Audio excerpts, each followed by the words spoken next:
available of those class sessions. So I'm still doing that.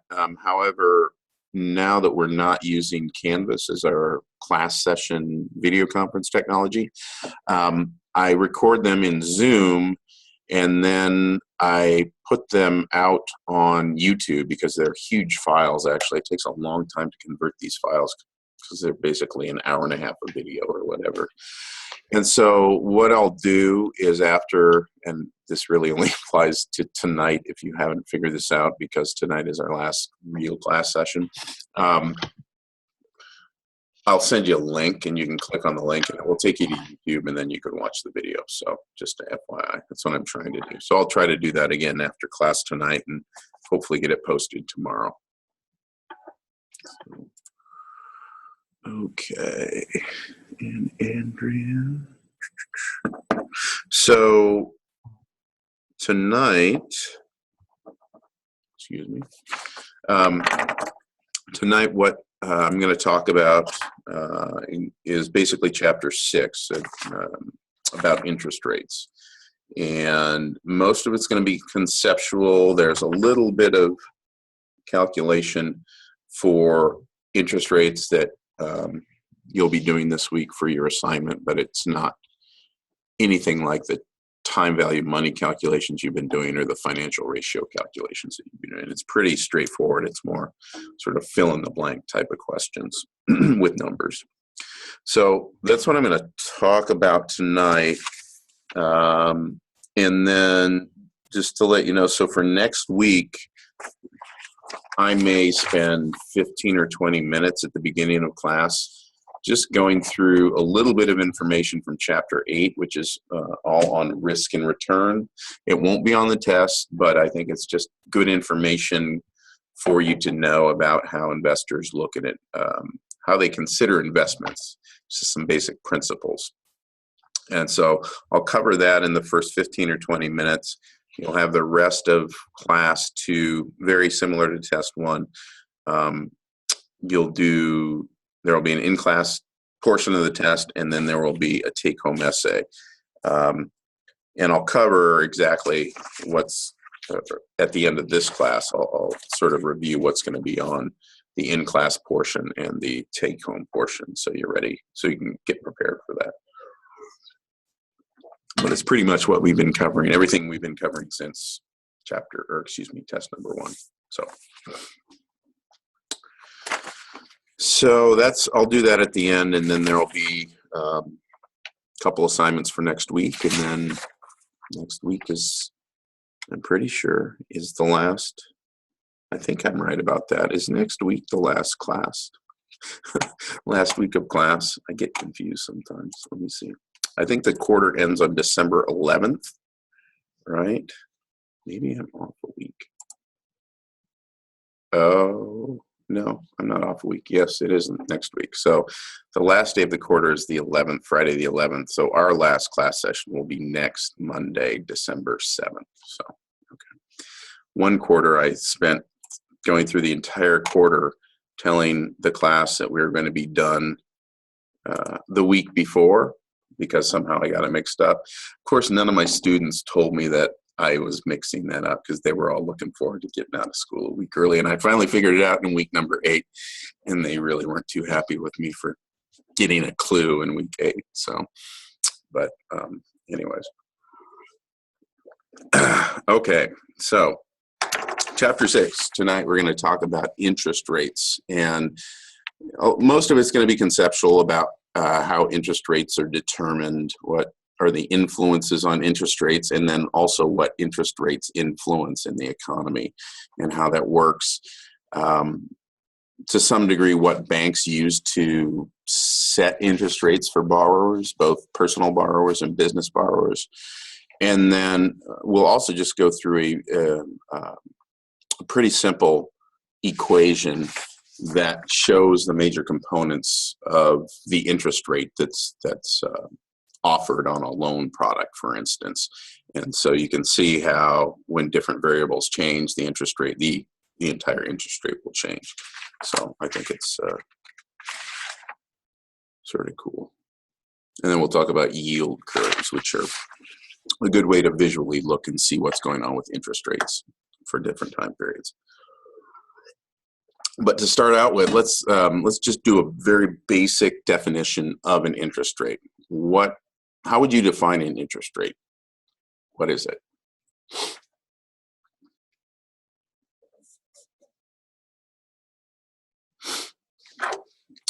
All right, I'm going for the person whose eyelashes I cannot see right now, Letitia. What do you think is a good definition for an interest rate? Well, I think interest rate depends on your credit report. Okay. And it's basically you get money, you pay interest, so you're paying basically like a fee to get that loan. Mm-hmm. So yeah. Okay. Yes. So for both personal and business customers who are seeking a loan of some sort, let's just put it in the context of a bank. Interest rates influence a lot of things, but we'll just talk about bank loans at the start. It is determined to a large degree by your credit report, or that's one of the major factors. So if you're going for a home loan or a car loan, they'll pull a credit report on you before they decide, one, if they want to offer you credit, and two, if they do, what interest rate they're going to charge you. There are other factors that are determined that help determine whether or not a bank or a financial institution will even offer a loan. And some of those are contained in those ratios we worked on in Chapter 4. So, for instance, the debt ratio, they definitely look at that if you're a business to determine how able you are to take on additional debt and then to pay it off. They might do the times interest earned calculation to determine how much a business's sales might decrease before they wouldn't be able to make payments on their loans. They might look at the current ratio or the quick ratio, again, just as a measure of how much debt the company has. If you're an individual, and I can speak to this real clearly because I've just gone through this process. In fact, I haven't even completed it, but I'm refinancing a home loan right now. And this is probably the 5th home loan I've had, not on this particular house, but on a couple different houses. And this home loan by far, and I'm going through a mortgage broker because they had the best rates, has required the most information from me and required notarized information from me. They're not only interested in my level of income, they do what's called a verification of employment. So they'll call your employer and they'll say, you need to provide me this. You usually have to provide W-2s, which show your annual income for the last 2 years. So if you're a regular employee, if you're self-employed, they're going to require you to provide 2 years of business returns. And if you're in business for fewer than 2 years, it's likely you won't be able to get a loan at all because they require that amount of time, that amount of history for a business to really be able to rely on your income. So they'll request your the tax returns that you filed for the last 2 years. Let's see what else. Any like credit card debt you have, they'll request statements on that, your bank accounts. And then they basically run this through a number of metrics. Like I said, some of the ones in Chapter 4 that we calculated to look at your level of debt, to look at your, really with a home loan, they're looking at debt to income ratio. So how able are you to pay off a certain, say, monthly payment? I think right now, most of the conventional loans, they require you to have, I want to say it's like 40% of your, is it 40%? 40% of gross income, you can't have your monthly payment for your home, your car, your credit card debt can't be any more than 40%. And so if it is, then they'll say you need to find a way to either reduce this other debt or to seek a lower loan amount. There are certain loan programs like the FHA and the VA that require lower down payments, and they also have somewhat higher allowable debt limits. So you might be able, with an FHA loan or a VA loan, and I'm not certain about this, you definitely want to check with a lender, you might be able to go up to 50% of your gross income for your total monthly debt payment.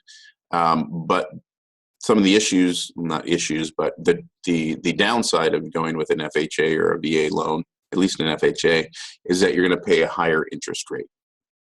And so, but really from just a purely conceptual point of view, we look at things like stocks and bonds and houses and cars, and they all have a certain price attached to them.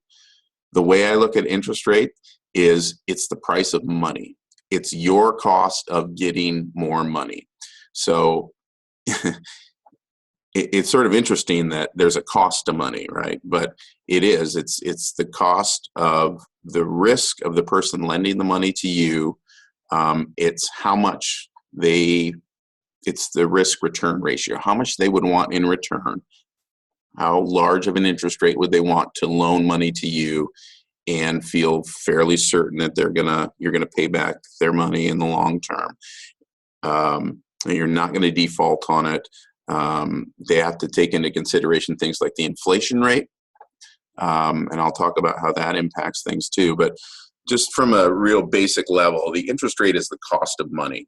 And the cost of money, the interest rate, is determined by, in the end, like almost everything in our market economy, by supply and demand. There are other factors that influence it, but the big ones are supply and demand. So the more people who are trying to get loans, eventually it's going to push the interest rate up. It's going to push the cost of money up. If there are fewer people seeking loans, everything else being equal, the cost of money, the interest rate is going to go down. If there's more supply, and most of the supply in our economy, certainly for home loans, and to a large degree also for auto loans, comes from the government. So the Federal Reserve, which is the U.S. government bank, basically, loans money to banks. And they loan money to banks at a very low rate. And so banks either use that money or they use the money that you deposit into their bank to loan back out and to try to make money, right? Right now, I think CDs, you can get like a 6-month or a year CD and make a whopping 0.4% or something like that, maybe 0.35%. That's really low. Part of the reason it's really low is because the government has been having a very easy monetary policy. They've been providing money to the banks since 2008, when we had the last big financial crisis, at like 0.25%, actually between 0.15 and 0.25%. So the banks are getting money really cheap. And that's why interest rates for cars right now and homes are at historic lows. I mean, maybe in 2012, rates were slightly lower than they are now. But for the most part, you haven't seen 4% loans for homes ever, except the last couple years. And so the reason that is because the government is providing money to banks at a really low interest rate, and thus the banks don't have to charge you as much interest to still make money. So when the banks that are offering a 4% loan for 30 years on a house, the government's only charging them 0.25%. So in the end, the margin for them, they're making 3.75% on any money that they loan out. I mean, obviously there are expenses and other things that go into that. But just from a very simple level, that's what the banks are doing to make money. And that's why interest rates right now are so low, because the government's really pushing money out. And the way the government does that is they try to influence the supply and demand of money, and that pushes up and pushes down the interest rate. So, and let me show you. I want to show you one's website here. This is again going back to one of my favorite websites, the bankrate.com. Oops, if I could type, it would help. And, oh, actually, no, it's not on here.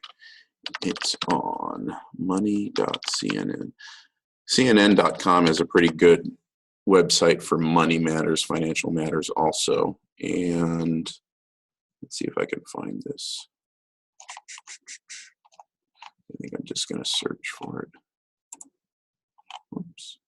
Markets.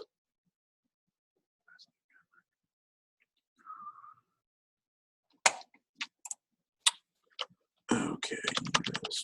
Treasury. Oops. Yield curves.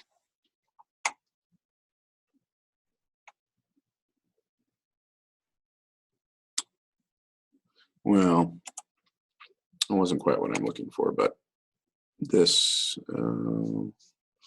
should show us daily yield curve rates.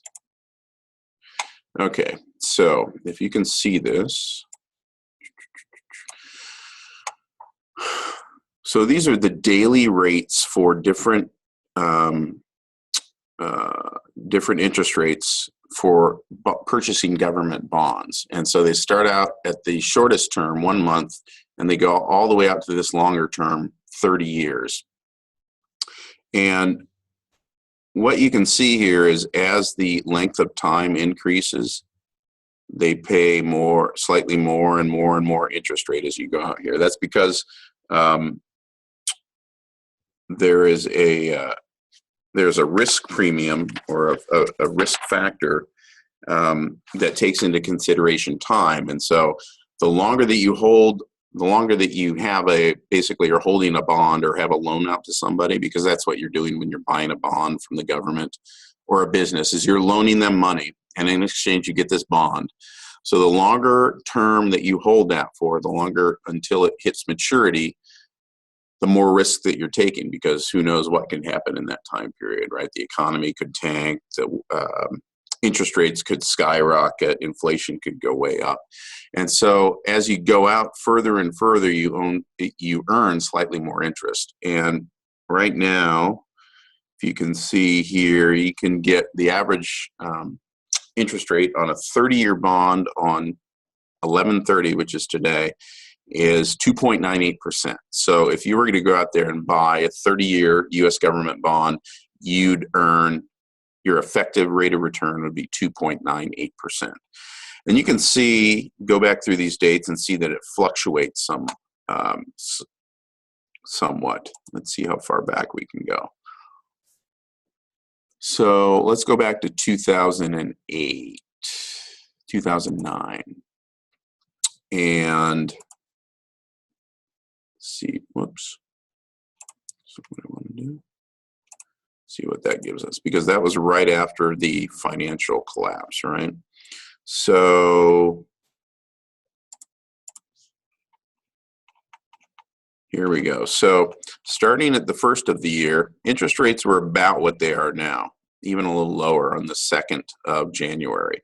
But as you scroll down here, and as the crisis starts to hit, so by June, it went from 3% up to 4.6%, and sort of maintained that level all the way through the end of the year. And that's because a lot of creditors weren't willing to loan money out, because they just had a bunch of these mortgage-backed securities blow up in their faces, and so no one was willing to basically support loans at the same level that they were before 2008. And so given the fact that the supply dropped like that, the interest rate just cranked up a good amount. And that was in 2009. If you go all the way back to, say, let's see how far back this goes, 1990. I have no idea what's going on in 91. Let's see. 1991, 30-year bonds were going for 8%. Okay, this isn't even the highest they've been. In the 80s, they got up to, I think, 16%, but 8%. So this means really, at this point in time, 30-year home loans, which are sort of viewed as almost a comparable investment because they're backed by the government, were probably like 8.5% in 1991. Let's see, I bought my first house in 1996. and I think I got it for 6 3/8%, and it was in like October. So let's see what happened in 96 in October. Yeah, so in October in 96, 30-year bonds for the government were like 6.9%. And my 30-year fixed home loan back then was 6.375, basically. So the interest rates that the government essentially pays on their bonds very much mirror interest rates on other securities and influence them too. So, and as you can see back here in 96, the interest rate on a 3-month security to the government, a bond, was 5.2%. Right now it's like 0.05%. So back then you could have probably found a CD that was paying maybe 5% for 3 months, but you can't, that's not in effect, or you can't find that in 2015. And part of the reason also was that in 1996, they probably had a little higher rate of inflation, and that impacts that impacts the interest rate in the long term. So, anyways, let me see if I can find that real quick here. Money interest rates. I like the page on CNN because it includes a number of different interest rates, not just the Fed.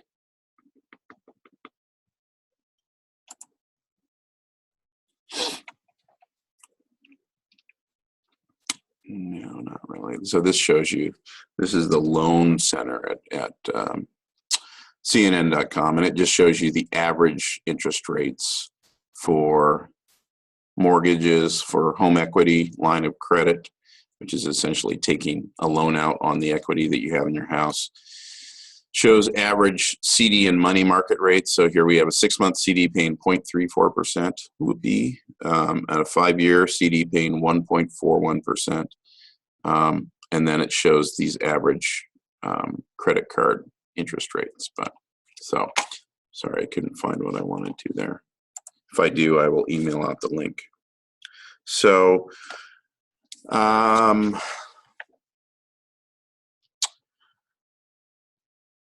so one of the things to keep in mind, or one of the questions to ask, is how interest rates impact the economy.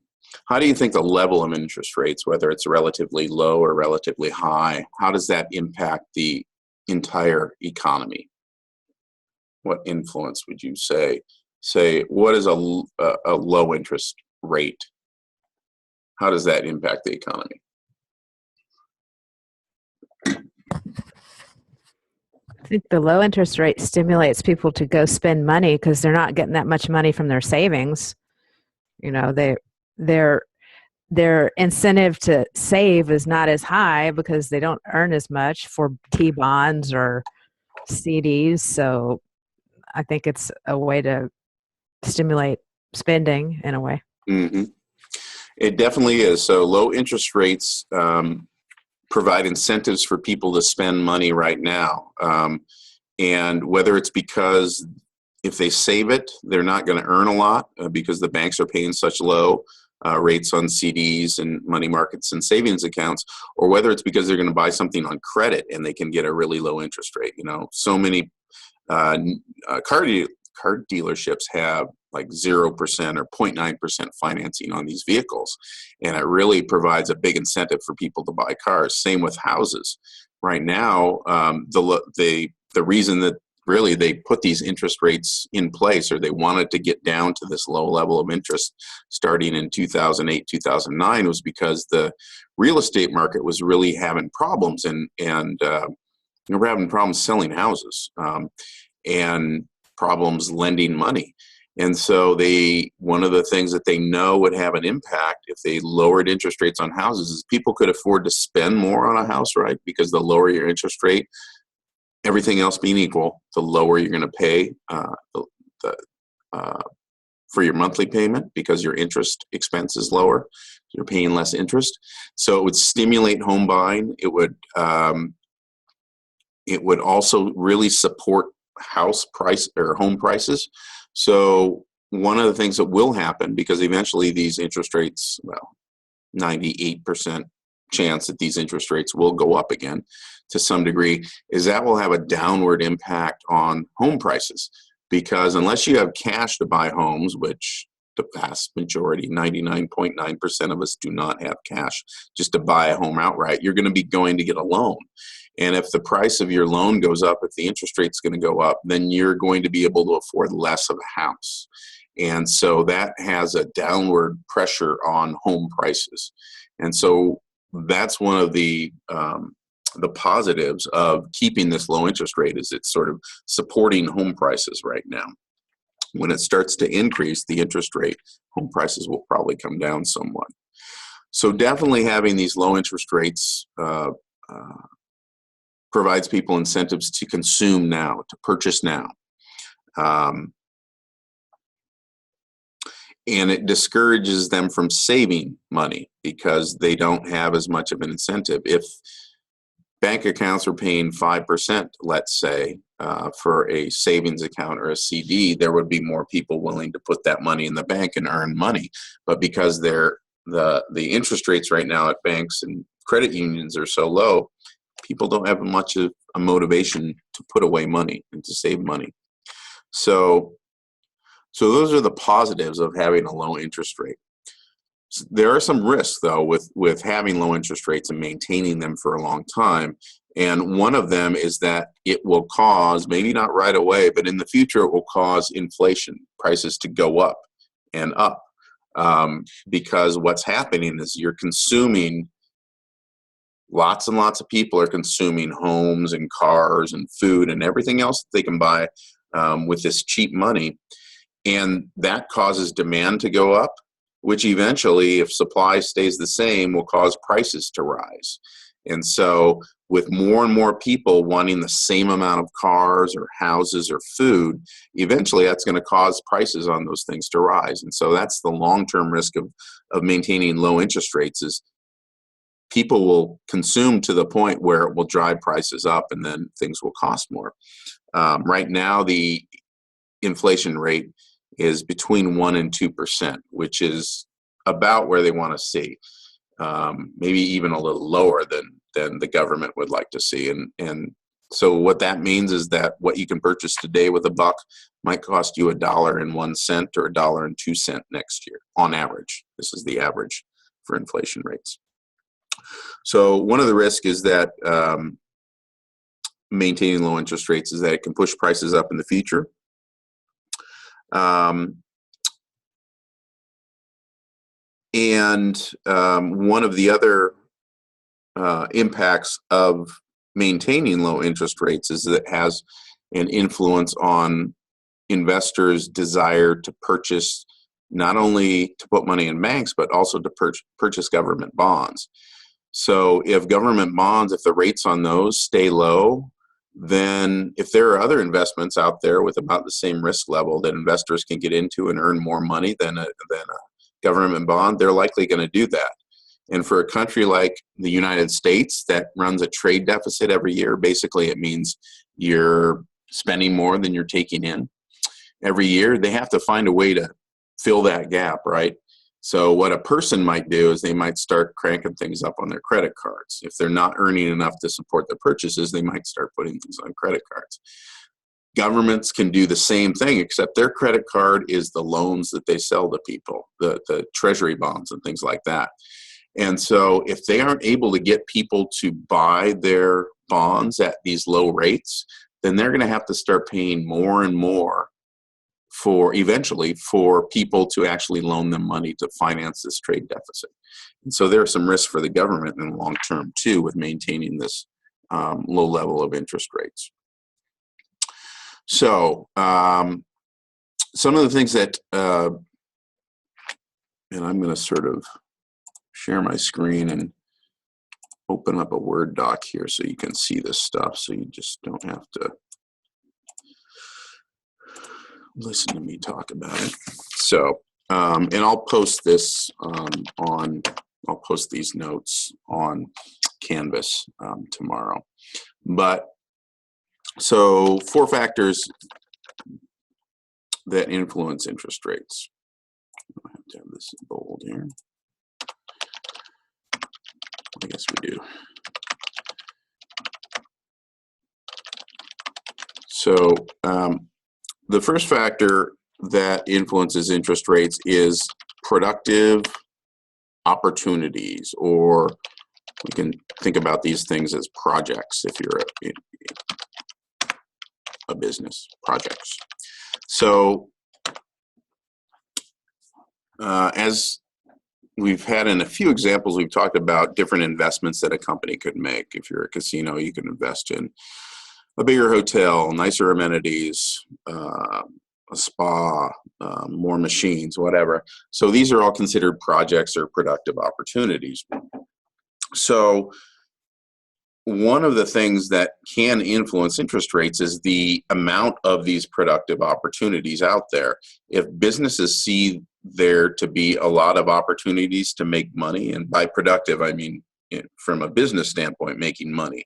If businesses see that if they invest in a spa or an additional hotel, that they're going to increase their net income, then that's going to drive them to look for money, to get loans or other financing to finance a project like that. And that creates more demand for money. So in the end, if there are more productive opportunities out there, that will drive up interest rates slightly, because it will increase the demand for money, and that will cause interest rates to increase. So that's one thing that can influence the interest rates. Another thing, preference by society to consume or buy things as opposed to save.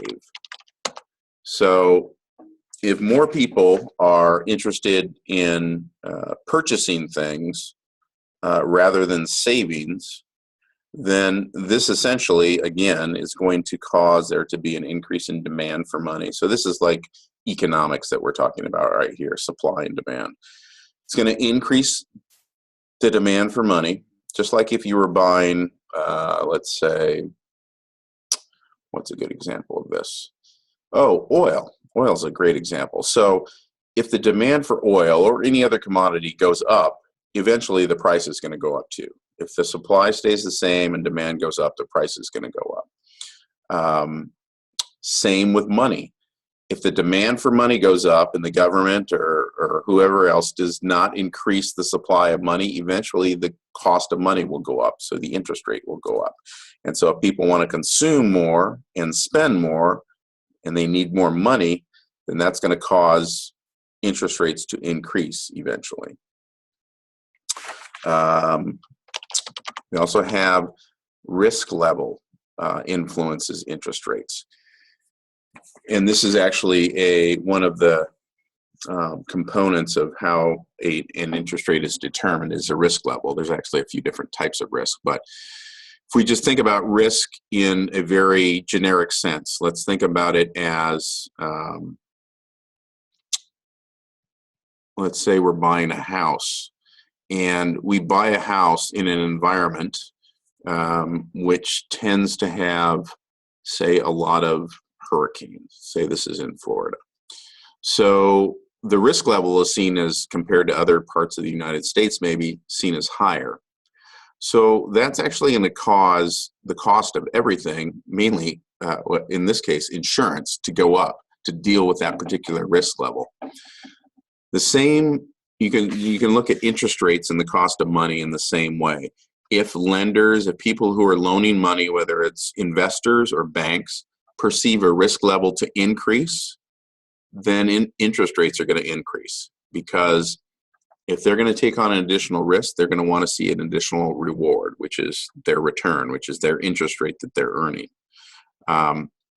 Same with investors. I think I use the example of government bonds.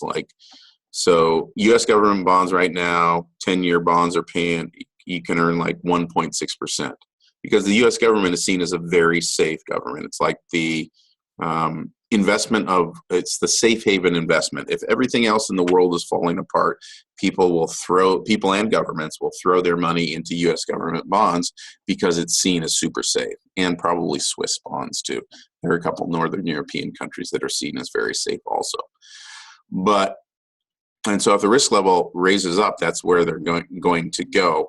However, if you go to Greece, which has a very unstable government and a very unstable economy, you could look at a 10-year bond, and I don't even know if they can sell 10-year bonds because there's so much risk in that country right now. But if they did, they'd have to pay 13, 15, 20% maybe for their bond, as compared with a U.S. Government bond that pays 1.6%. So the risk level, the return on an investment and the interest rate on investment mirrors the risk level. And that's what I want to talk about real briefly next week before the test from Chapter 8, because that's a really important concept to understand. So if there's increased risk, you're going to see interest rates go up. If there's seeing risk level decreasing, you're going to see interest rates go down. And the last factor that influences interest rate is the inflation rate. So the amount of change in prices on average in products and goods. So if the interest rate was higher, say we lived in a country with and there are literally countries in South America with 20, 30% interest rates. So what you buy today, you'll pay 20, 30% more a year from now. If you live in a country with a high interest rate, or high inflation rate, how do you think that impacts interest rates in that country?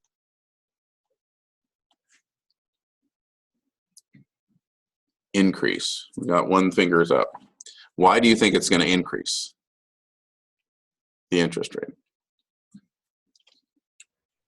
Because it's going to eat up your return. The inflation rate is going to make things cost more, and whatever you bought is going to be worth less. So you'll get less of a return because it's eaten up by inflation. So then they have to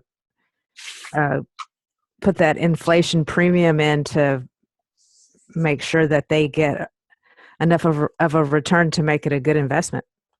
Exactly, yeah, because if you're investing in something for a period of time, for 1 year, 5 years, 20, 30 years, inflation will literally eat up the interest expense that or the interest return that you make. Because let's say you're earning, you have a loan or you buy a bond, a U.S. government bond, a 30-year bond that pays 3%. If the interest rate is 2% this year, really you're only earning 1% on that. A year from now, you'll have 3% more, but goods on average will cost 2% more. So really you're only earning an additional 1% a year from now than you would. And this is a great segue into a concept, get out of my way. Thank you. A concept called the current real rate of interest. This is a real easy calculation because all it is your current interest rate, minus current inflation rate. So that's what I just was discussing with the 3% minus 2%. This is what you're really earning. Or this is what it's, and so there are two perspectives of this. One, if you're loaning money out, this is what you're really earning. Current interest rate, whatever that would be. So for instance, if you're buying a CD right now, a 1-year CD, and they're paying, I don't know, 0.35, let's say. We'll make it easy. We'll just say 0.5%. 0.5, 0.5% is what you'd be earning if you put your money in a CD for a year. Current inflation rate is 1.5% approximately. And so your current real rate of return there would be, oh, I don't want to do that. There we go. It would be 0.5% current interest rate minus current inflation rate, which is 1.5%. So you're earning a whopping -1% on your investment every year. That means you're actually losing purchasing power. You can buy less next year on average than you could right now. Another reason why right now, this is a great example of why people have more incentive to buy things, because if this is what they're looking at for a savings for an investment rate of 0.5% and they're seeing their money being eaten away at 1.5% a year, then they're losing purchasing power every single year unless they can find an investment that pays more than 1.5%. So the current real rate of interest is a really good thing and a really simple calculation that anybody can do to sort of assess what you're really earning on an investment. And you can get the current inflation rate. It's reported pretty much on a monthly basis by the government. And so you can get the average rate of inflation, what they call this for people, for you and I, the consumer price index, the CPI. That's the average rate of inflation for personal consumption, things that people buy. There's also a measure of inflation for businesses called the PPI, or the Producer Price Index. So that's a measure of inflation, price changes for goods that companies buy, typically equipment and things of that nature that companies would utilize. But the current real rate of interest, I think, can be a pretty informative thing to just look at when you're considering investing or loaning money. So on the flip side of this, if you're seeking a loan, it can be a really good thing too, because let's look at this in the same way. Right now, there are some offers for cars that you can get for, say, a 0.5% interest rate for 5 years or whatever. Right? Really low, really low.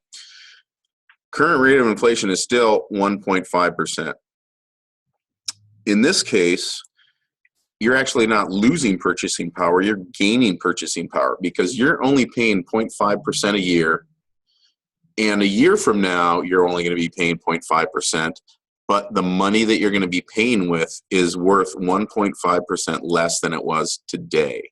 And so you're actually paying, this is sort of maybe a strange concept to conceptualize, but you're paying with cheaper money in the future because it's worth less.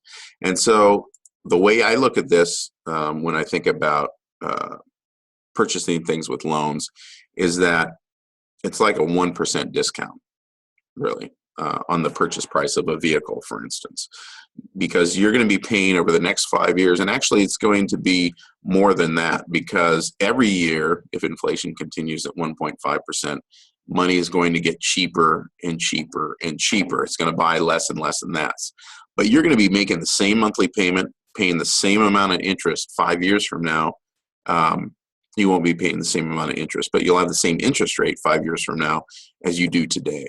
And so that's sort of the opposite way to look at the current real rate of interest if you are seeking a loan, is that a low interest rate combined with a low inflation rate can actually be a positive for you in the long run.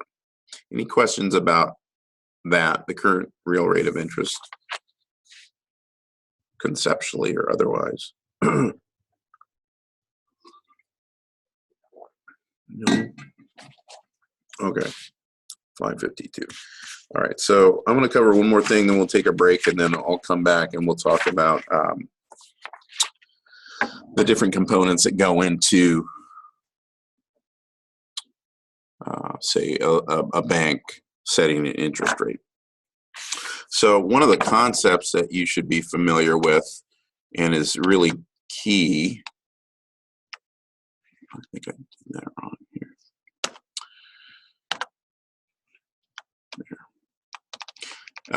Is called a risk premium. And A risk premium is really just a way of saying it's a type of risk. It's a certain type of risk. So we're going to talk about a few different types of risk premiums in a minute when we describe it, but a risk premium is just something that tries to assess a type of risk, okay, certain type of risk.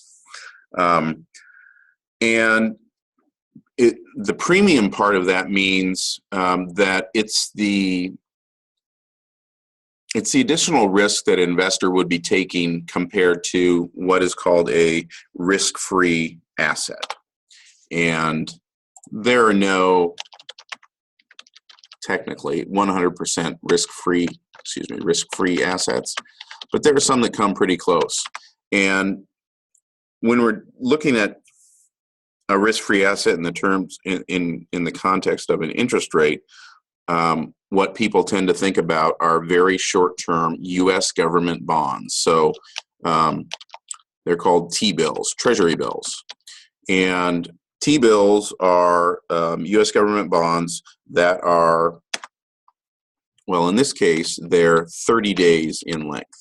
So it's like a loan to the government for 30 days, and you get your money back.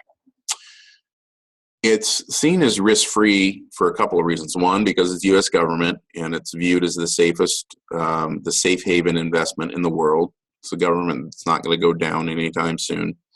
It's also viewed as very safe because there's only a extremely short period of time that you're going to be loaning the government this money. So 30 days. So the risk of the U.S. government, seen as one of the most stable governments, well, at least from a financial standpoint, in the world, going bankrupt in 30 days and not being able to pay it back is really, really slim. And so in these calculations, they'll use this T-bill as a measure of the risk premium. And if we go back to, let's see, I don't have it open anymore, but I think we can get back to there. U.S. Treasury yield curve. So I'll show you, here we go.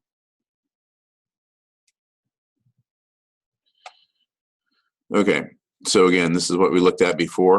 So the T-bill that we're talking about, the risk-free asset, is this 1 month bond here, this first column right here. So as you can see, at the beginning of the month, on November 2nd, the 1 month bond was only paying 0.01%. Super low. Right now, it's paying 0.11, so it's gone up a little bit. The interest rates have changed over the course of the month, but it's very, it's seen as a risk-free asset, or a very low-risk asset, in this case risk-free, and therefore the interest rate is very low. As you go out in time again, these are all U.S. government bond rates. As you increase the time period, though, the interest rate goes up because there is a time risk premium. So the further you go out, the more uncertainty exists, because the more things that can occur in 6 months, a year, 10 years, 20 years. The world changes, governments change, so there's additional risk, and so that's why the interest rates go up for those investments. But right now, the risk-free asset is considered this 1 month Treasury bill, and so it has the lowest, for the U.S. Treasury bonds out there, it has the lowest rate of interest, paying the lowest rate of interest.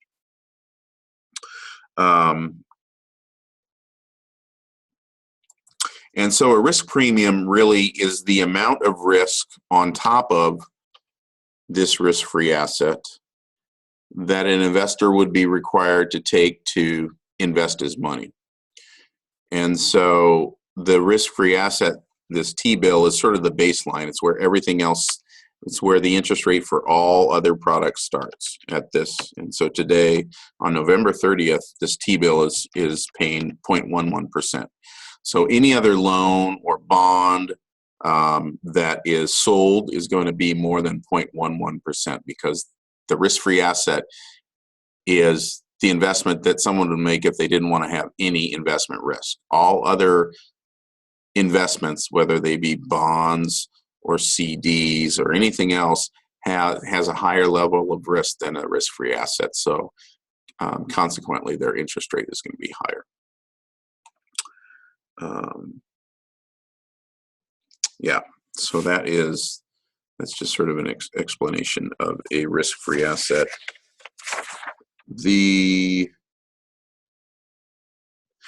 Why don't we take a break right now, because I want to, the next thing I just want to go through is a calculation for a quoted rate of interest and the different risk premiums that are involved, because there are like 5 different risk premiums that go into calculating an interest rate. So let's take a 10-minute break and come back, and then we'll talk about that and a few other things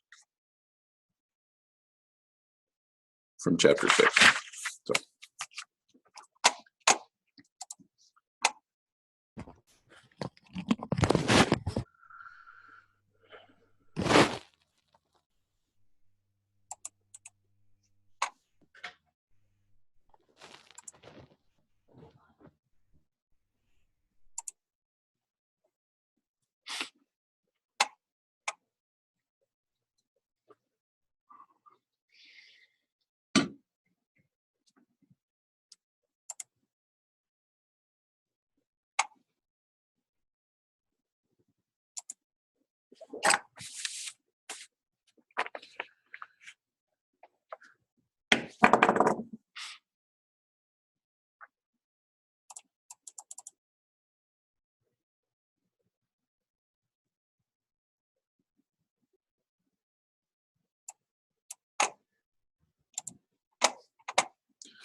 Okay, so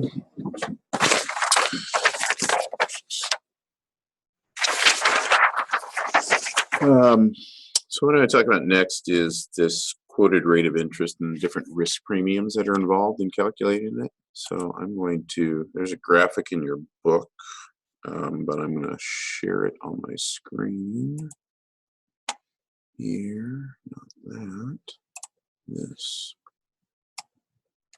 Okay, so this is, if you want to look in your book, it is on page 189. And so this is the quoted interest rate calculation that I was talking about. And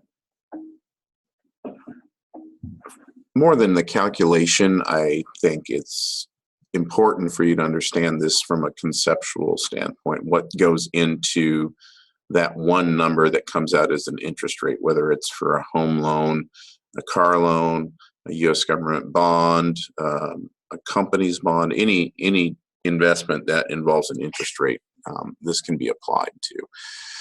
And so I'm just going to go through these different components and talk about them real briefly. So, and I'll talk about it in the relationship to how they're labeled here with these variable letters. So R is essentially the quoted interest rate. That's what the end of this calculation that adds these other 5 things up, you'll get to this quoted interest rate. So what goes into that? R star, that's a star, it's very difficult to see, but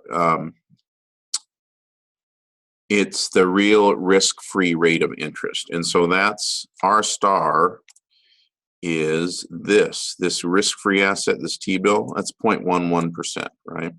So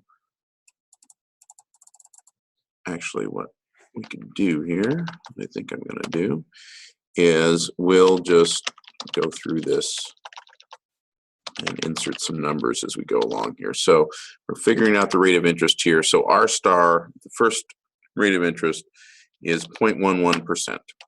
Okay, so that's the first component that we would need to determine this interest rate. Again, it's the U.S. Treasury bill, which is a 30-month loan to the government. The next component is IP, which is the inflation premium. And so as we talked about, inflation eating into a return on interest because your dollars are worth less in the future. So the interest premium in this context is the average, is the expected, and this is uncertain. This is just a projection. We don't know what it's actually going to be. But when a lender is trying to create this interest rate, they need to estimate what the average inflation rate will be over the course of the life of the security. So that means if it's a 30-year home loan, that means what's the average expected interest rate estimated to be for the next 30 years. Inflation rate, excuse me, keep saying interest rate. If it's a car loan for 5 years, the question is, what's the estimated average inflation rate for the next 5 years? And so that's considered the inflation premium because that's what eats into the return of this investment. So if we go back here, rate of interest, let's do this. We'll say for a home loan, we'll just put it in real concrete terms here. And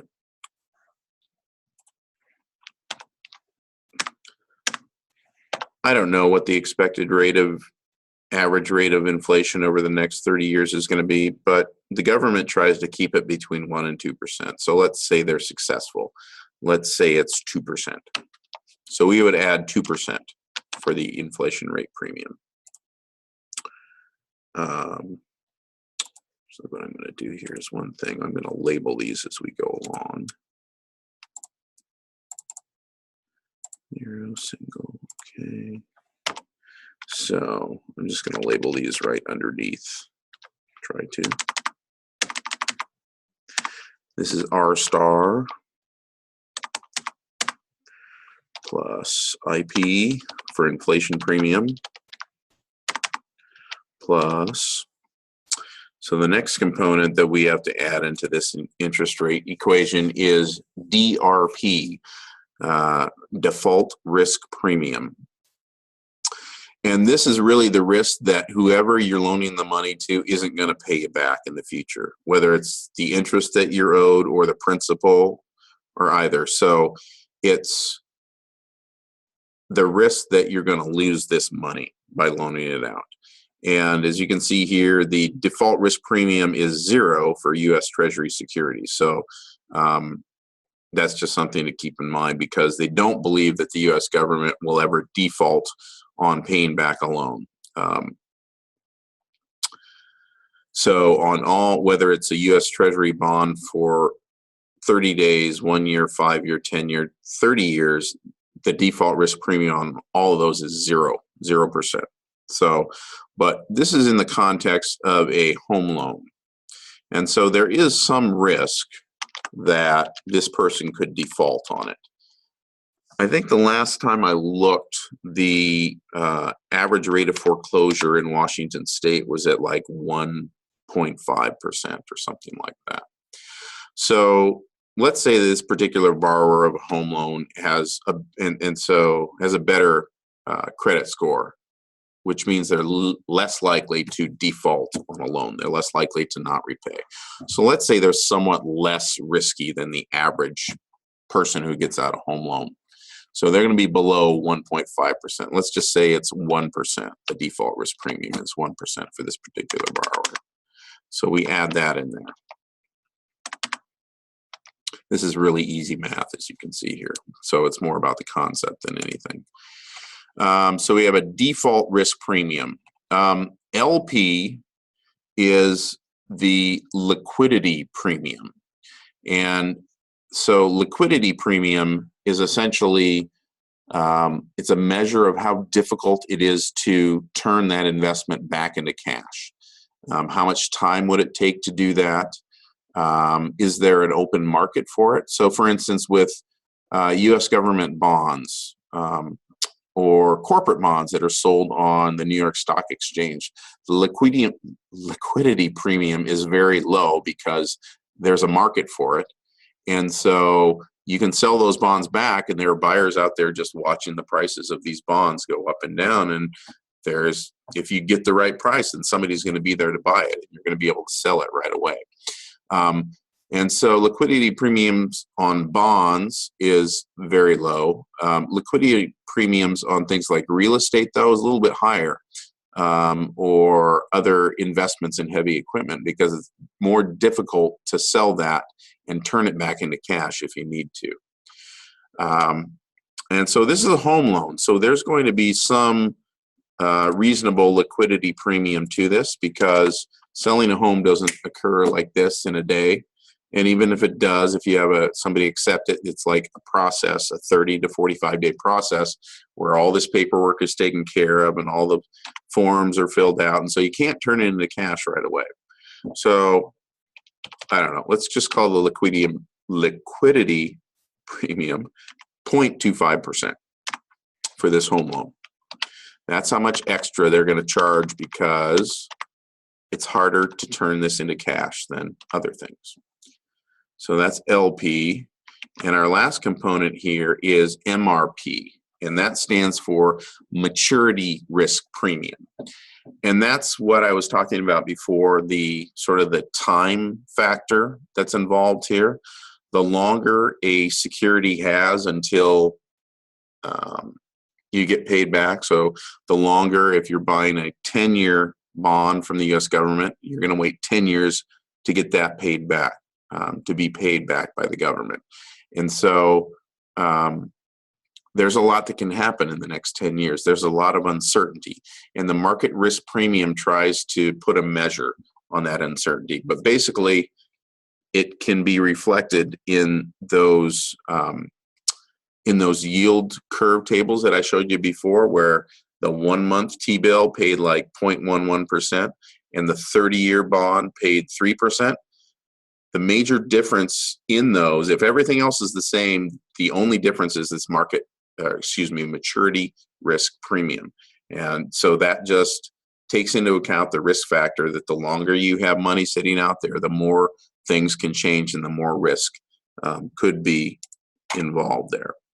So that's MRP, maturity risk premium.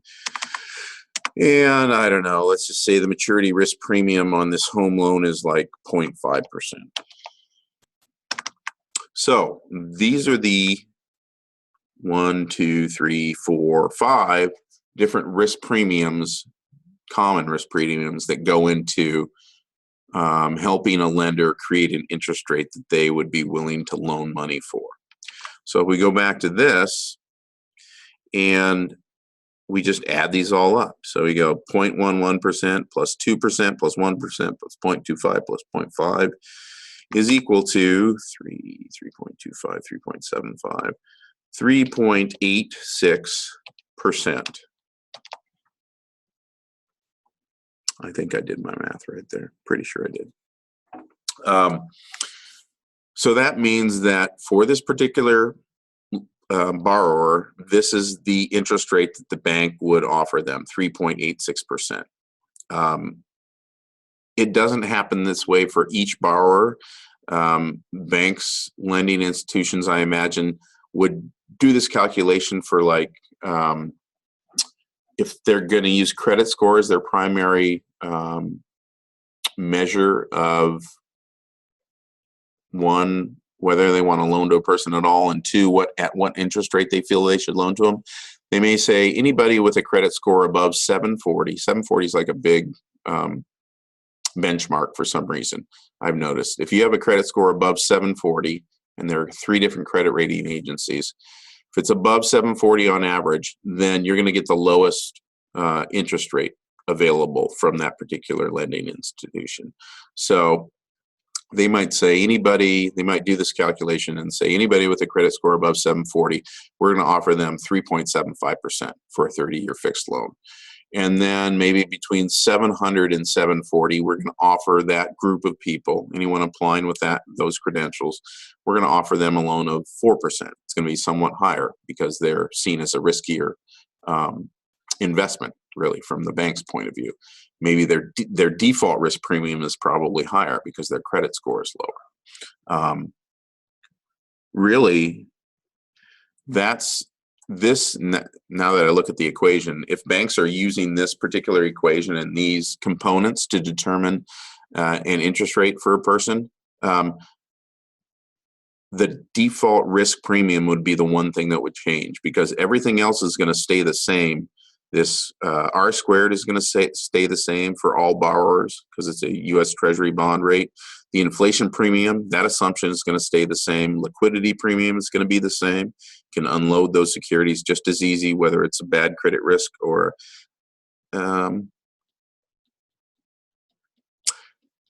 actually, the liquidity premium might be a little higher for a person who's seen as a more risky investment because you might not have as many investors willing to buy that particular loan. So that might change a little bit, but I don't think drastically. The maturity risk premium is going to be the same because the time periods, if you're looking at 30-year fixed loans for all these things, time periods are going to be the same. So the main thing that would change would be the likelihood of this particular person to default on their loan. And the lower the credit score in general, and there are other measures that banks use, as I explained before, but if we're just making it real simple and looking at credit scores, the lower the credit score, the higher the likelihood that that person is going to default on their loan, and so their default risk premium would also increase. The higher a person's credit score, the less likely they are to default on a loan, so their default risk premium would relatively decrease compared to other borrowers. So this is the real sort of basic equation that is a good way to sort of articulate what goes into creating this final number, this rate of interest here, this 3.8. These are the different risks that banks and other institution investors look at, and they try to quantify them in a number, and then in the end, it comes out with a particular number that they would want to see to either loan money to somebody or to invest in a company, say for a bond. They could do the same thing they would use the same type of equation to determine what they would be willing to pay for a bond in a company or the U.S. government, for that matter. So it's not just banks that use this; investors would use this too, who invest in bonds. So, okay, any questions about this equation or any of those components that are included in there?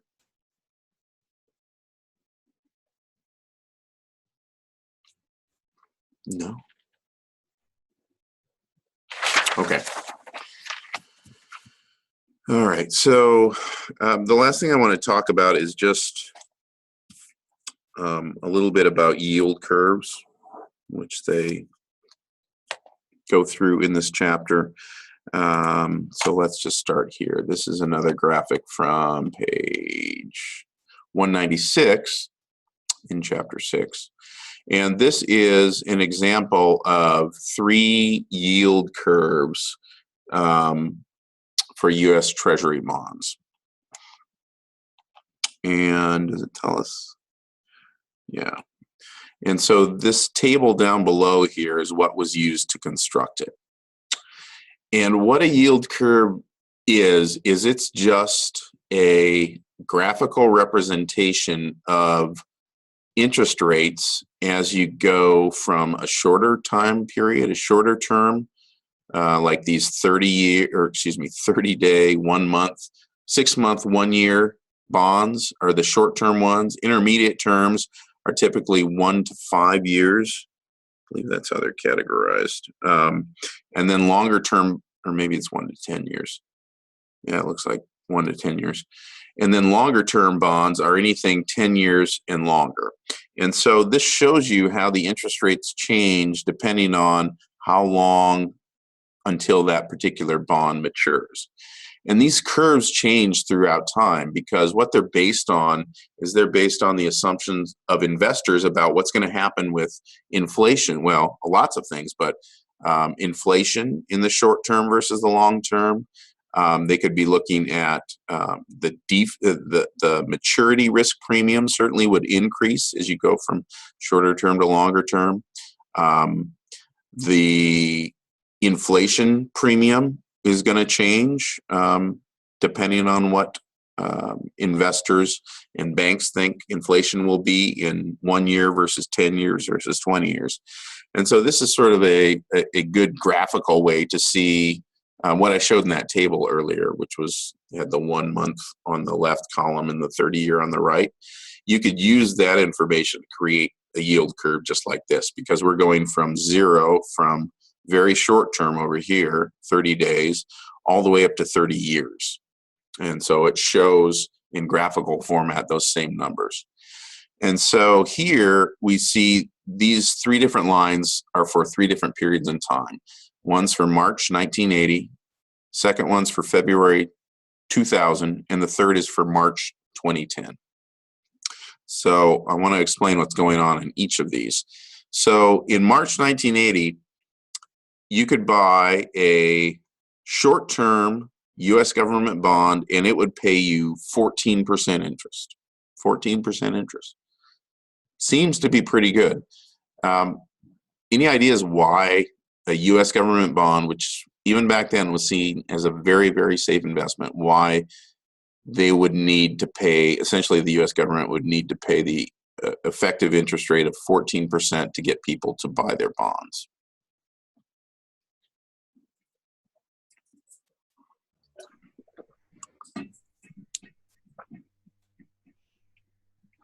Any ideas? Well, that time was a terrible recession for the economy, and the inflation was high. Bingo. Inflation was very high in the 80s. That was sort of when late 70s, early 80s was when we were experiencing these oil shocks, where oil, you could buy gas. I'm dating myself here, but not that I was driving in the 70s, but I remember going with my folks to the gas station, and gas was selling for like 79 cents a gallon or something like that. And then OPEC this group of oil exporting countries. They're a cartel, so they get together and they determine how much. They essentially play a big influence in determining how much oil costs, because they get together and they determine how much they're going to supply. And if they supply more, the cost goes down. If they supply less, the cost will go up. So they decided to get together in the late 70s and produce less and to sell less on the market. And that pushed gas prices up. And in a short period of time, I think they went from 79 cents to $1.80, literally 100% increase. Maybe it wasn't quite that much, but it was like significant, 50 to 70%. And that plays, gas is a commodity that people use like other commodities, and that plays a big part in sort of determining what the average inflation rate is going to be, because it's something we buy. If the price on that goes up, then and everything else stays the same, then the average inflation rate is going to go up too. So there were a number of things that were inflating in price during this period of time. And so I can't remember what the inflation rate was running at back in 1980, but it was high. It was, I want to say, 8 to 10%. And so that's the reason why the U.S. government had to pay so much to get people to buy their bonds, because inflation was eating into their investments to the tune of 10%. So anything that an investor would buy that earned less than 10%, they would actually be losing money in the long run on that. So investors required a much higher rate of return from the U.S. government to buy those bonds.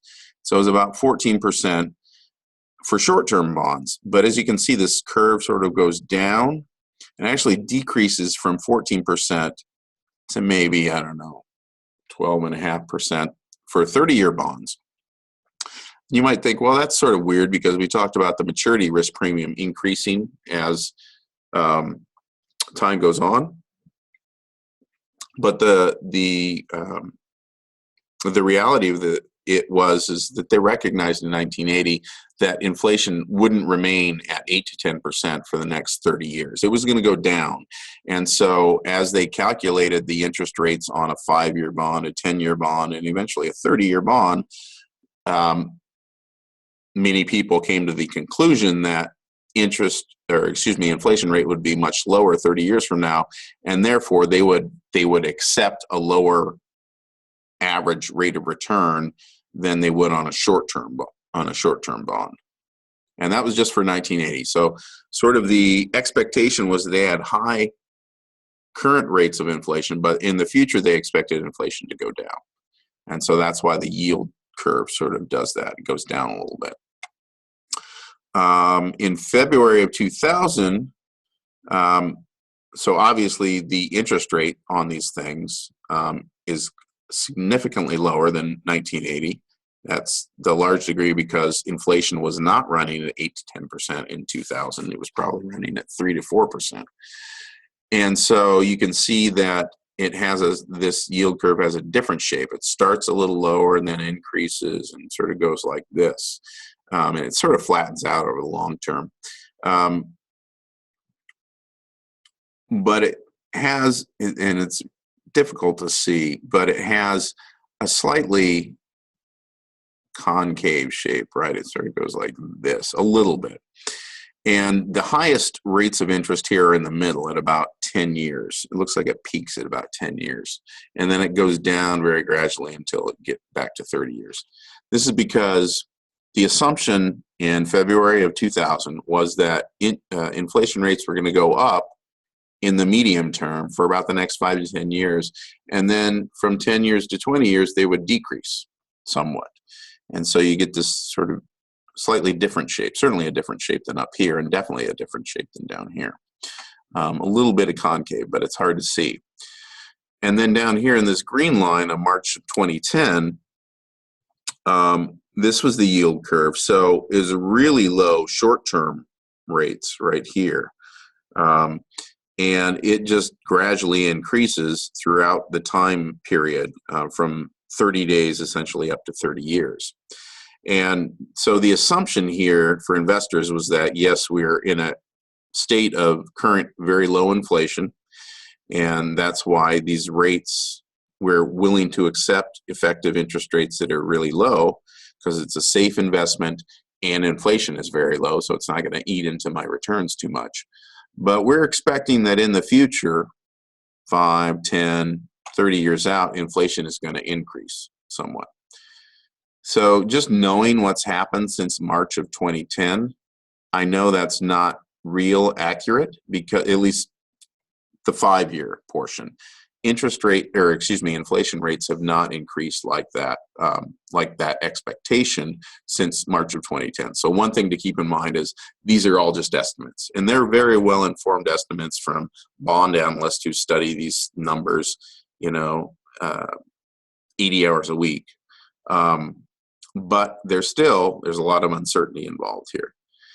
And so one of the things, let's see if I can go back here. Yeah.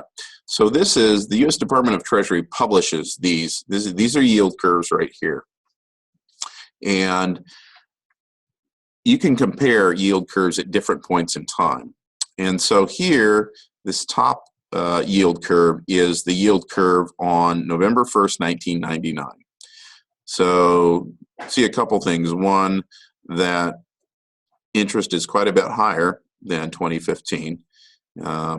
A 3-month bond was paying a little over 5%, whereas right now it's paying 0.22%. So inflation was higher in 1999. Some of these other risk premiums may have been higher. And so you can see it sort of gradually increases and then sort of goes down. So there was, in this case, there was an expectation that inflation was going to gradually increase, and then 20 or 30 years out was probably going to go down a bit, maybe between 7 and 10 years. This yield curve right here is for today. So this is what the markets are telling us right now, November 30th, that our 1 month, again, is 0.11, and it goes up to this 30-year of 2.98%. The estimates here are that inflation is going to gradually increase and keep increasing for the next 30 years. Since we just had this, remember what this shape looks like here. The yield curve for March 2010. Let's see what that looks like in comparison to 2015.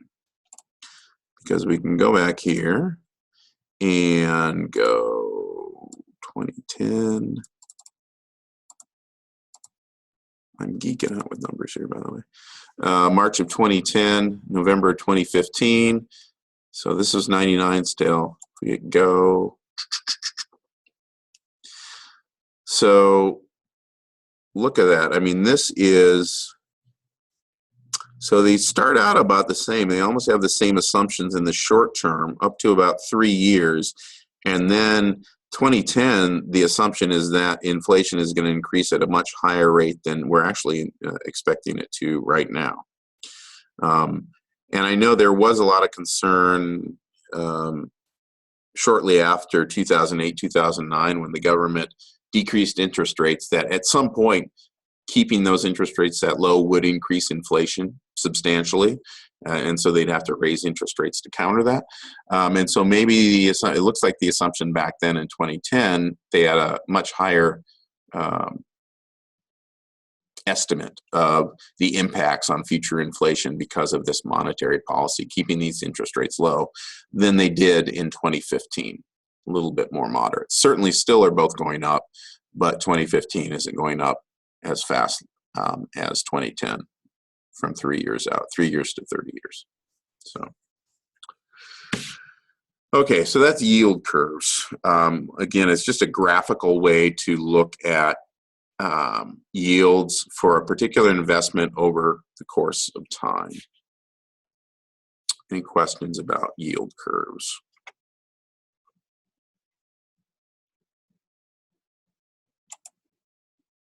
Okay.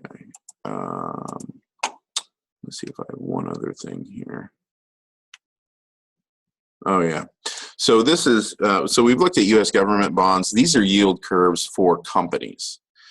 And just like the government, companies, GE, Apple, any company, Apple doesn't need money, so it's not going to issue bonds probably, but any company that wants to raise money in the bond market can work with an investment banker and issue a bond offering and sell bonds, basically take loans from people.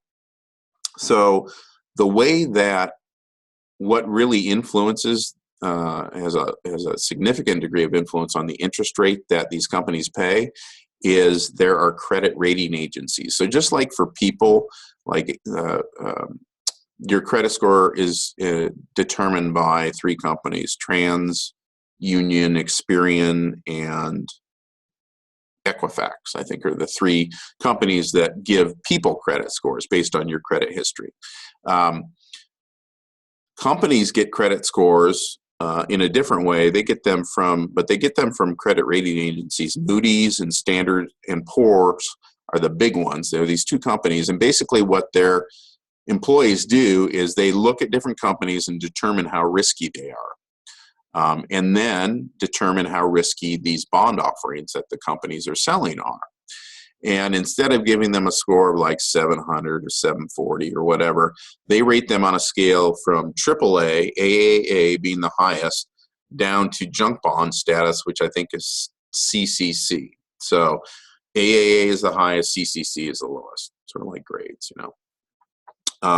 And so for companies and securities that are rated AAA or AA in this case, they're going to pay lower interest rates because they're seen as a less risky investment. Companies that have a lower credit score like BBB or CCC, they're going to pay a higher rate of interest because that default risk premium goes up because investors are afraid they might not get their money back. And so this is just sort of a cool comparison here of of yield curves for a treasury bond, which is what we were just looking at. To give a date on when this may be, I don't know when this was run. I think that these may be, I don't want to say imaginary numbers, but I'm not seeing a date on it, so I'm not sure. They may just be doing this as an example. But you see the treasury bond down here. It's got the lowest rates from short term to 30 years out because, again, if it's a U.S. treasury bond, it's seen as a very safe asset, very likely to be repaid. And as you go up, a AA company, it's well ranked. It's not the best. It's not a AAA, but it's AA.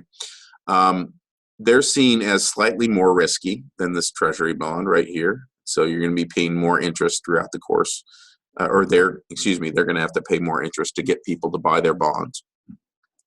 And the BBB company, which is even lower rated than the AA, they're going to have to pay an effective interest rate higher than that to get people to buy their bonds. And so you can use yield curves to compare treasury bonds, corporate bonds. You can look at two different companies if you want to and look at the yield curves and see how they compare. But again, this is just, so this information comes from this table down here. And again, you can put together a yield curve really easily if you have a company or a government that's issuing different maturity bonds, so 1 year, 5 year, 10 year, whatever. You can put it into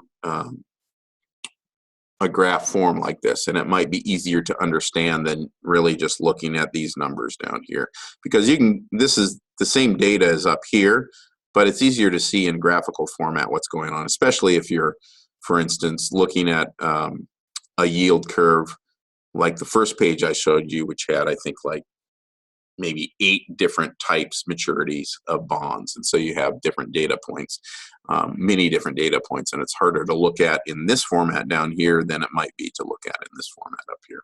So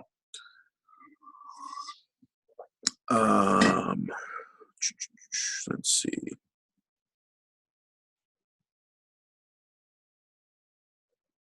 Okay, so that's yield curves. Any questions about yield curves? Just about the maturity risk premium. You know, during the housing bubble when they were doing all the subprime lending and they were targeting minorities and offering loans, did they actually charge them a risk premium, or were they just throwing money out? I'm not sure how that worked, that those people got those loans. Were they just uh, deciding that they would probably default anyway and taking a gamble? I don't get that part of that bust. So in all likelihood, the investors, or excuse me, the borrowers with lower credit scores and seen as riskier investments would still be paying slightly higher interest rates than those with good credit scores. But the complicating factor in that whole scenario is that the US government backs most home loans, right? So if a borrower defaults, then the US government says, okay, well, it's Fannie Mae. Fannie Mae and Freddie Mac are the two institutions that essentially work with the government to insure home loans. And so, and in doing so, they reduce the interest rate that we all pay on home loans, because if there wasn't this guarantee behind them, then the banks are taking on more risk and they would be charging a higher rate of interest, right? So, but before 2008, in 2008 to 2001, I think when the housing bubble really started, mortgage brokers were seeing the fact that mortgage brokers make money off of each transaction. So they don't make money necessarily on the loan over the course of the life of the loan. They make money over selling that loan to you, or excuse me, extending that loan, doing the paperwork to get the borrower the loan, and then they just sell it to somebody else as an investment, right? And so in the 2000s, what they began to do is companies like investment banks began to securitize like thousands of home loans together. So they'd take, you could maybe get your loan at Washington Mutual. It used to be a great bank in Washington as far as I'm concerned. But Washington Mutual would be the one giving you the loan. But what they would do after that is they would package it up with 1,000 other loans and they'd sell it off as an investment. So people would be buying, investors would be buying a part of a package of 1,000 loans. And so Washington Mutual was essentially selling away their risk at that point, right? Because at that point, once they sold that security, they didn't have there was no more risk involved to them. So they were making money off of the transaction and some of the difference between the cash that they were getting from the government, the percentage that they were paying the government, and what they were then loaning out. So they were making their money there and on the transaction, on fees involved in the transaction. But then they just go ahead and sell it off. And so they wouldn't have any risk after that. So they weren't really concerned too much. They were less concerned about default for a number of reasons. One, because the US government backed all those loans. And so if one of them defaulted, the banks would be, or whoever invested in that would have some backing. They wouldn't be on the hook for the entire thing. But the other reason was that they weren't too concerned is because they were selling these things off as securities and not and basically getting rid of the risk for those loans at that point. So, but what happened then in 2007 and 2008, when it began becoming apparent that some of these securities that had these thousands of loans in them, maybe those borrowers weren't screened as well as they should have been. And so they started defaulting on these loans. So the investors who bought those securities of 1,000 loans all of a sudden saw that they weren't going to make what they expected to make because some of the components of that bond that they bought were failing. They were not going to make, for the next 30 years, 4.75% or whatever, because you have 3% of the loans defaulting. And so they started to perceive losses in those. And so that did a couple things. One, nobody wanted those bonds anymore. Very few people wanted those bonds. And two, the investment bankers couldn't put together those bonds anymore because there was no demand for them. And so all of a sudden, if companies wanted to loan money, if banks wanted to loan money, they probably had to keep those loans on their books. And so that's what created the credit crunch. And all of a sudden, these financial institutions that have been giving money away essentially for home loans said, wow, if we have to take responsibility now for these home loans and keep them on our books, the standards at which we lend and what we're going to require of you is going to be much more significant, and we're going to say no a lot more. And so that's really some of the things that happened in that era. And it's also some of what went into what's called the Dodd-Frank Act, which is a act that tried to put better regulations in for the financial industry in general, but also banks and loan providing institutions. The government actually raised the standards and the qualifications and the criteria that mortgage brokers and banks had to meet before the government would then insure those loans to them. Didn't go as far as I think they needed to, but it's better than it was before 2008. And so that's also one of the reasons that if you go for a home loan right now or refi right now, it's a lot harder than it was 7-8 years ago. There are a lot more qualifications, and lenders are being quite a bit more doing their due diligence, checking out people's credit history and everything else that they include in their loan application package. Whereas before 2008, the other thing that happened then is a lot of these financial institutions and lenders allowed stated income loans. And stated income loans basically meant that the borrower was saying, oh, this is what I make, and the lender wasn't checking on it. So and that's where some of that issue was introduced too, with people defaulting, because certainly there were some percentage of people who weren't being honest about that and didn't really have the income to support the loan, and so eventually they defaulted. So right now, I think the mortgage broker that I'm working with has requested verification of employment and my income 2 or 3 times from the college. It's just, I think it's sort of ridiculous, but yeah, things have changed, certainly. So, okay, anyways, that's my spiel about 2008. If you would have gotten into a class with me in 2010 for accounting, you would have heard me rant about investment bankers in financial institutions quite a bit. So you're lucky. I've recovered from that now, and I only do it occasionally. So. All right. Any other questions about yield curves or interest rates or anything from Chapter 6, really? No? Okay. So real quick review. This should be straightforward, and I will put a brief test review document on Canvas for next week. So next week, again, it's going to be 15-20 minutes of me talking about some things from Chapter 8. And I'd really encourage you, if you're at all interested in investing, to read Chapter 8. And if you have questions for me, come and see if I can answer them. It's a good chapter for learning about risk return.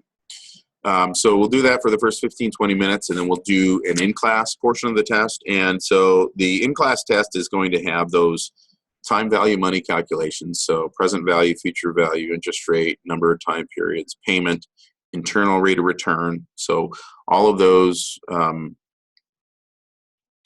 calculations that you worked on in homework for this week and the prior week. A little bit, make sure you understand annuities, both conceptually and how to calculate things for them.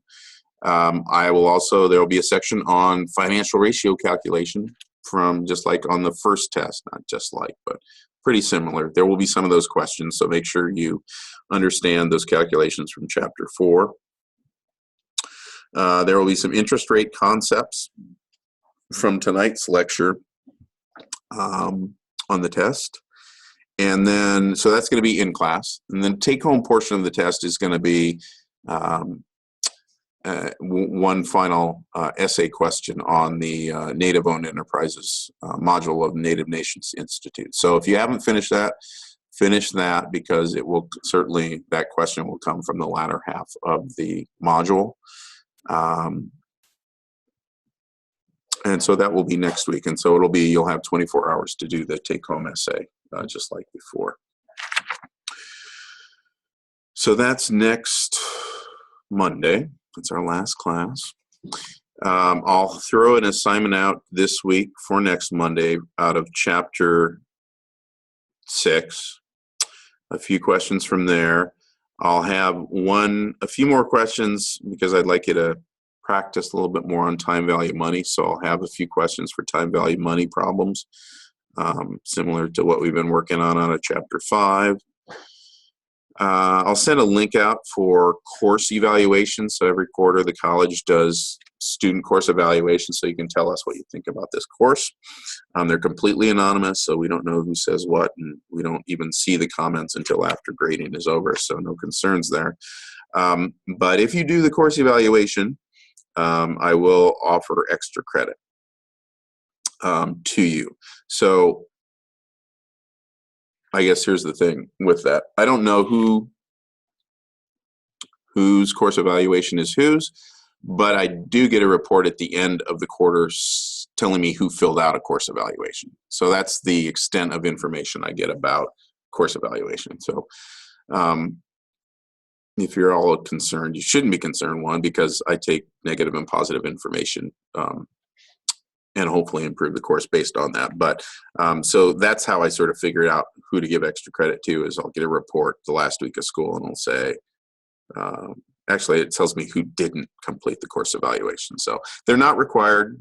This is just an opportunity for extra credit. So, but I do really value the input from you about this, especially since I'm using Canvas for the first time. So if you have any feedback on Canvas, it would be great if you did that.